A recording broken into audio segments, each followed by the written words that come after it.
Hello everyone, in this video we're going to explore how to achieve perfect marks for AQA English Literature AS, and we're looking at paper 1, Love for the Ages, section A. In this video what we're going to seek to explore is the mark scheme and our understanding of what's required of us for this exam paper.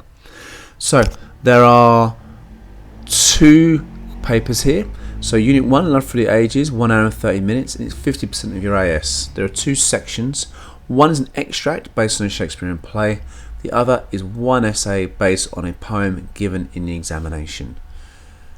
So let's think about how we plan our response, and let's think about how we write that response. So if you've been revising, you should know this already. So pause this video and make sure that you note down or discuss how to answer, and then when you're ready, press play to resume. So our mark scheme, as we can see here, 25 marks, and the assessment objectives are fairly evenly split for the first 3 and then again for the second 2.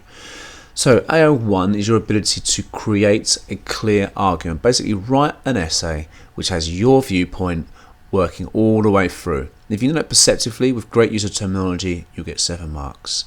If you can analyse how the text you've been focused upon creates your argument, and do that making sure you look at form, structure and language with perceptive, so ideal use of references, so integrated, etc. That's worth 6 marks to you.